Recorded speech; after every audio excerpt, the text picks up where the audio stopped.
So tonight we're going to make a Japanese Katsu Curry from scratch. That means we're not going to be using any Japanese curry roux or curry blocks, the ones that you just add water to make your curry sauce.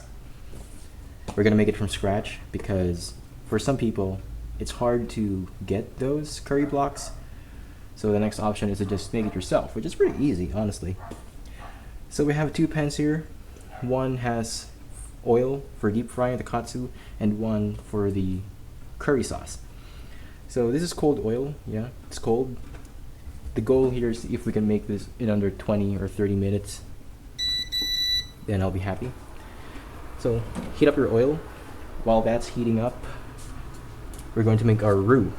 For the roux, we just need butter. I'm going to use about this much.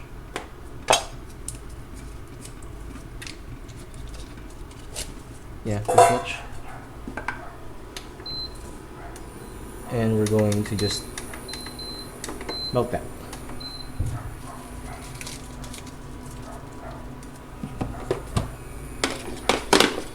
While we're waiting for those, we can then set up our breading station.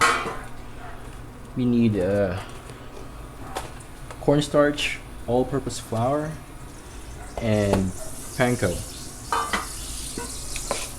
Make sure this doesn't get burnt. You know the usual breading station where you have flour, eggs, and panko breadcrumbs? We're not going to be doing that.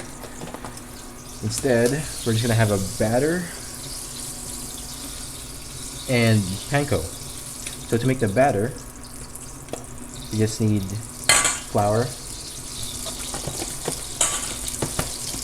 cornstarch, about that much,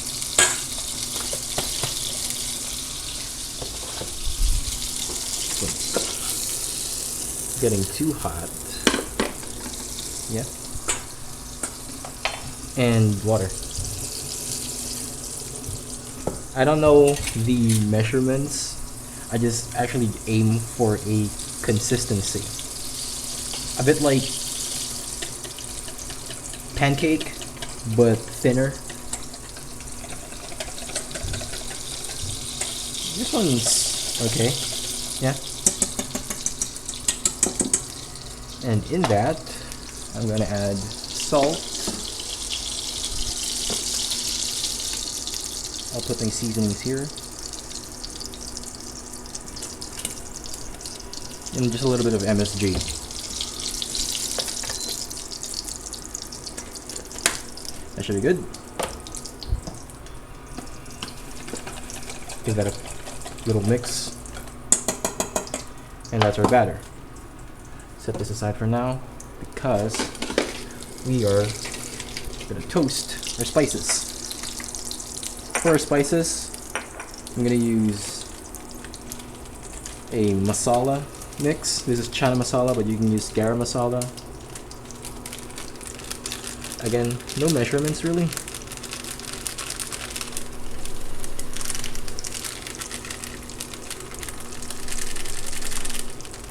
Just add enough so that you can taste it. Masala, and we have cumin. If you're making curry, these two spices are the most important components in a curry, in my opinion, because these two have the biggest impact on making your curry taste like curry. If you just have those two, you'll be like set for the rest of the recipe, but feel free to add more, which I'm going to do. So I have cloves here, just a little bit, some turmeric, just a little bit, because it will stain the curry mix yellow, which is not what we want in this case, because we want this to be brown. Black pepper, sure. Some curry powder, because I just have it. You don't have to add curry powder because essentially masala is your curry powder. It's a spice blend. What I'm doing is I'm just toasting this in butter so that it kind of wakes up the spices.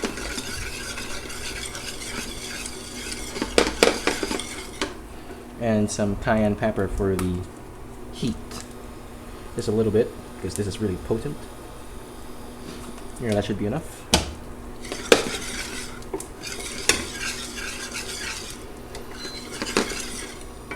And just let that toast.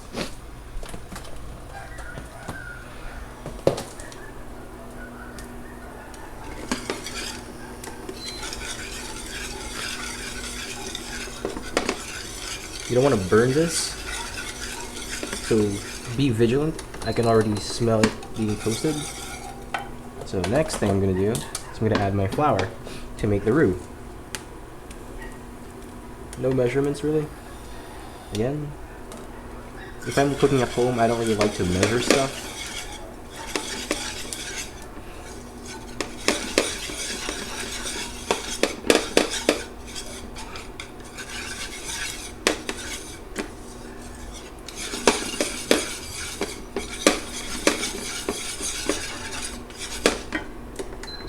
Seems like I should add more butter because it's looking a bit dry. And just add more butter.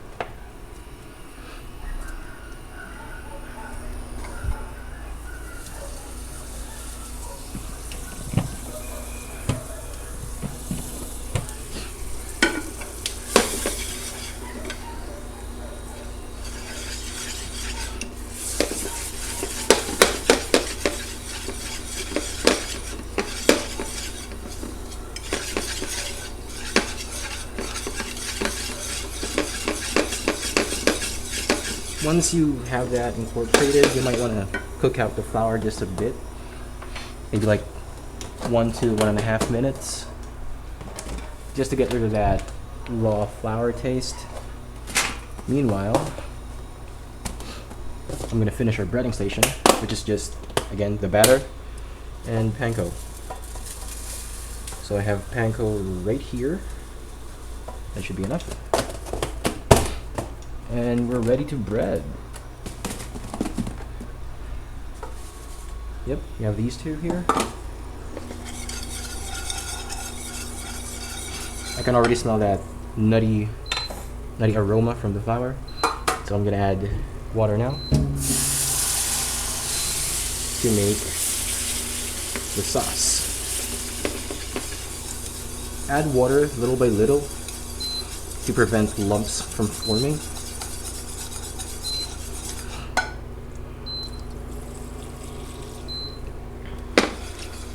And in that water, I'm going to add a chicken bouillon cube.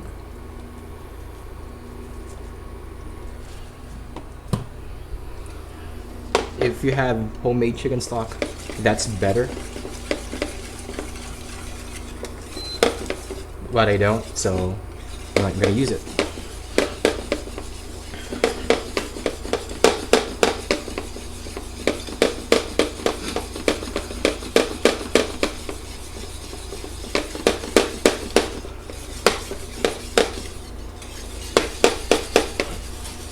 Really just keep on working this.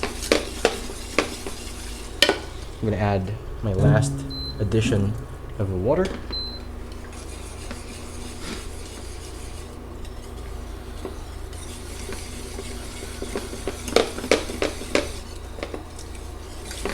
And I'm done. Now we can move on to making the pork, which is just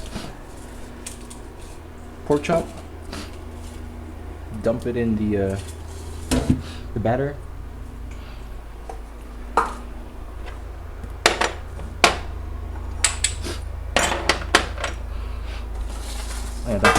don't forget to taste your sauce.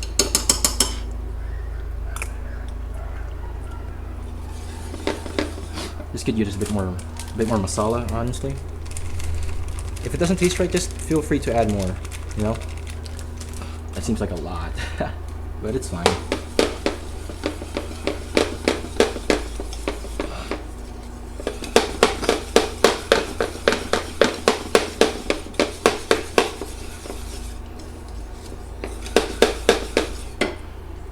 Now, our oil should be hot enough. So you just coat the pork chop in the batter, and then you put it on the panko and bread it. This method might seem weird for you guys because you're used to seeing the flour egg panko method, but I saw this method when I was watching like a video of a Japanese restaurant just in the middle of service, and this is what they do for their katsu. It's just batter and breadcrumbs. I don't know what they put in the batter, but I just experimented with what works, and here's what I got. This means you don't need eggs when making this,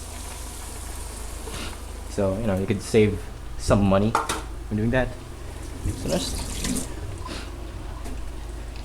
that's it, really. We're just waiting for this to cook.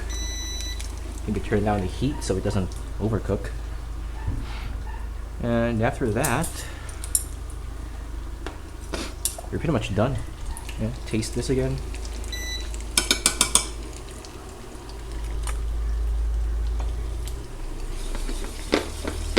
Yeah, I like it.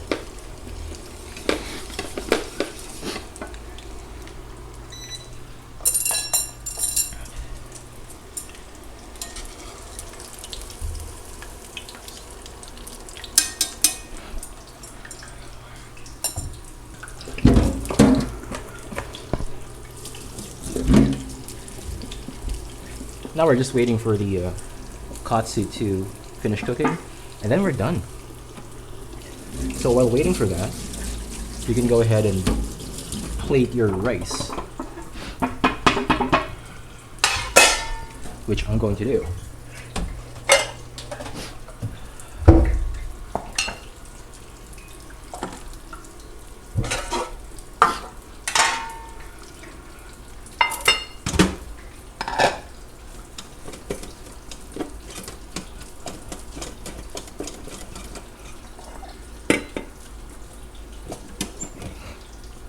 Put rice on one half of the plate,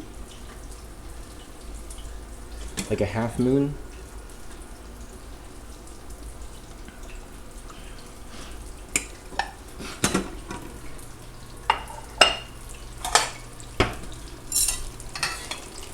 And then we're just waiting for this, really.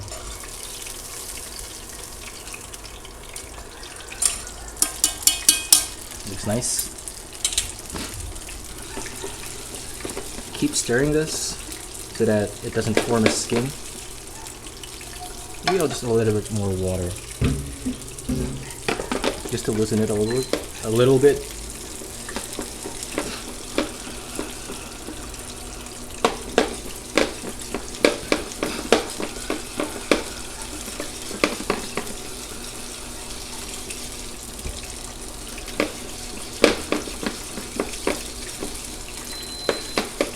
Yeah.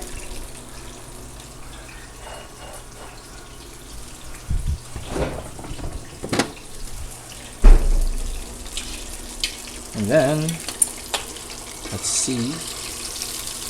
I think that's good now. I can't actually lift that with the chopsticks, but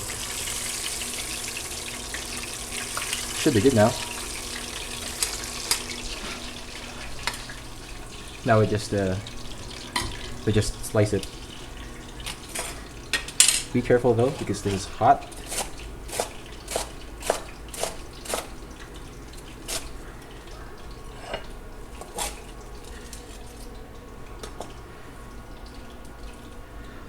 Put it on your plate like that, and spoon,